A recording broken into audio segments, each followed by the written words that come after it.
মাত্র 5 বছর বয়সে তিনি বাবাকে হারান। 16 বছর বয়সে স্কুল থেকে ঝরে পড়েন। 17 বছরের মাথায় মোট 4 বার চাকরি হারিয়েছিলেন। 18 বছর বয়সে বিয়ের পিঁড়িতে বসেন। 19 বছর বয়সে তিনি বাবা হন।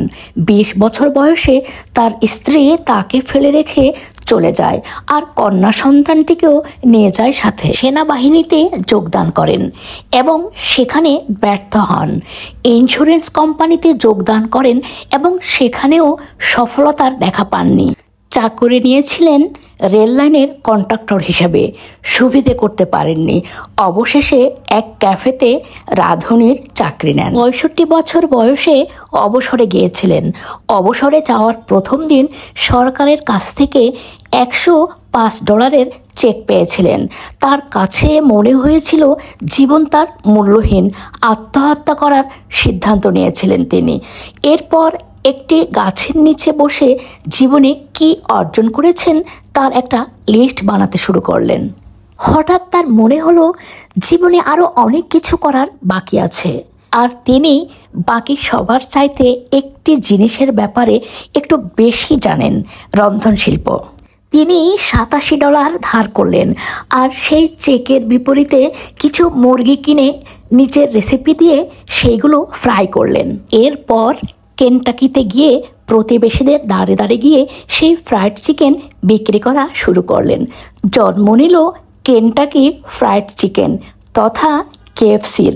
65 বছর বয়সে তিনি আত্মহত্যা করতে গিয়েছিলেন আর 88 বছর বয়সে এসে কলোনেল স্যান্ডার্স বিলিয়নার বনে গিয়েছিলেন। স্মরণীয় হয়ে আছেন KFCর প্রতিষ্ঠাতা হিসেবে।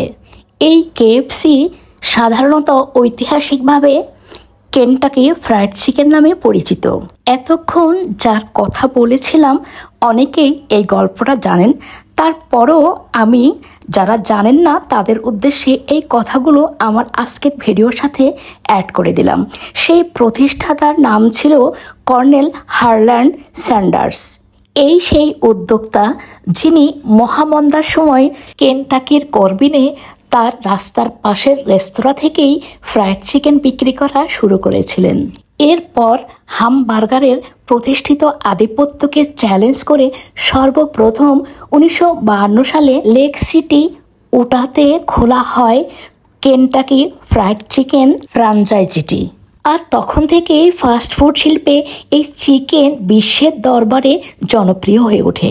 নিজেকে কর্নেল স্যান্ডার্স ব্র্যান্ডিং করে প্রতিষ্ঠাতা আমেরিকান সাংস্কৃতিক ইতিহাসের একজন বিশিষ্ট ব্যক্তিত্ব হয়ে ওঠেন এবং তার ছবি KFC বিজ্ঞাপনে ব্যাপকভাবে ব্যবহৃত হয়। কোম্পানির দ্রুত সম্প্রসারণ স্যান্ডার্সের পরিচালনার জন্য এটিকে অনেক বড় করে তুলেছিল। KFC ছিল আন্তর্জাতিকভাবে সম্প্রসারিত প্রথম ফাস্টফুড চেইনগুলির মধ্যে একটি। 1960-এর দশকের মাঝামাঝি ব্রিটেন, মেক্সিকো এবং জ্যামাইকায় আউটলেট খোলা হয়। 1970 এবং 80-র দশক জুড়ে KFC অভ্যন্তরীণভাবে মিশ্র সাফল্যের অভিজ্ঞতা অর্জন করেছিল, কারণ এটি রেস্তোরাঁ ব্যবসায় সামান্য বা কোনো অভিজ্ঞতা ছাড়াই কর্পোরেট মালিকানায় ধারাবাহিক পরিবর্তনের মধ্য দিয়ে গেছে। যাই হোক, KFC নিয়ে ইতিহাসের শেষ নেই, সারা রাতও ফুরাবে না।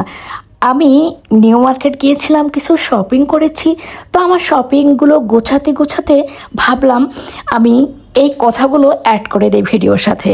তো কেমন লেগেছে ভিডিওটা, কেমন হয়েছে আমার শপিংগুলো জানাবেন। ধন্যবাদ।